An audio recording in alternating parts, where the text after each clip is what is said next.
Okay, let's move over to our market for labor. Here we have a situation in which the price of labor, we actually call that the wage rate, the wage, is determined not by the free market, not by the intersection of demand and supply. Rather, it is controlled by the government through a minimum wage rate imposed on this market. So we'll start by labeling and identifying our equilibrium wage rate and our equilibrium quantity. Here's the equilibrium quantity. This represents the number of workers employed. Number of employed workers in this market.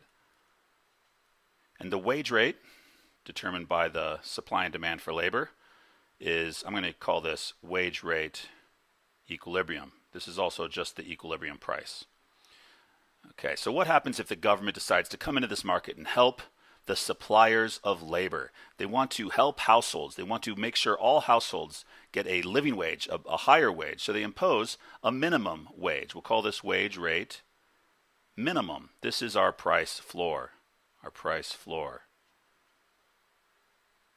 What's going to happen in the labor market following the imposition of this minimum wage?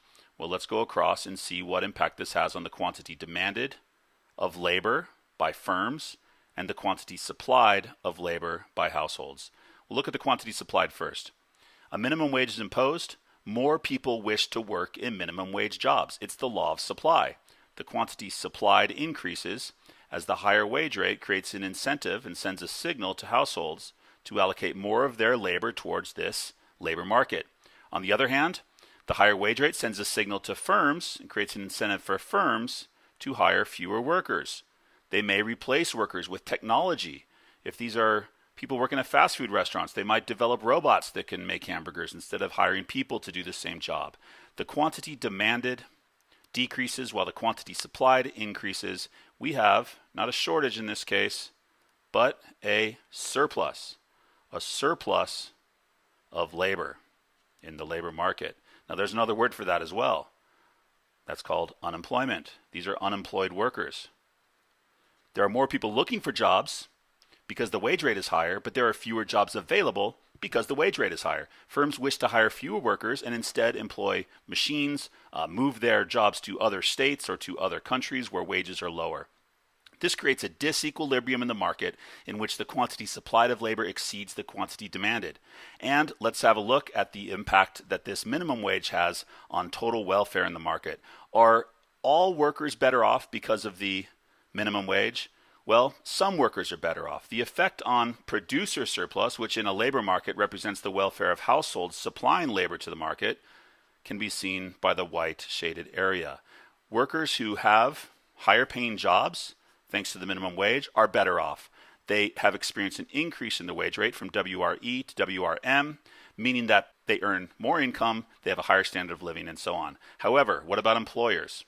Firms, the businesses employing minimum wage workers, these firms are definitely worse off. There's going to be a decrease in consumer surplus. Now keep in mind, consumers in a labor market are firms. They are the businesses hiring workers to work in their restaurants or to work at their hotels, wherever this may be. Firms have to pay a higher wage, as we see here. Therefore, they have less welfare left over after they've paid the wages of their workers. But are all workers better off? And clearly the answer to that is no. There are plenty of workers represented by the distance. Actually, it wouldn't be up here. It would be down on the horizontal axis. The surplus of labor, the excess supply of labor, the unemployed workers. These are people who are, and I'll label it down here, worse off. They may not have been participating in the labor market at the lower wage rate, but now that they've joined the labor market, they're unable to find jobs. And there are fewer jobs being offered overall. So what's the effect on total welfare of the minimum wage? Well, just like a price ceiling, a price floor creates a loss of total welfare, represented in this case by the purple triangle. This represents the benefits that would have been enjoyed by households who would have had more employment opportunities, right, a greater quantity demanded for labor at the lower wage rate, and the firms that would have enjoyed greater benefit by paying lower wages at the original equilibrium wage rate. So society as a whole is worse off as a result of these price controls. In the next video, we're going to talk about non-binding price ceilings and price floors. What if a government sets a price ceiling that is actually above the equilibrium price or at the equilibrium price? What happens if a government sets a price floor that is actually below the equilibrium price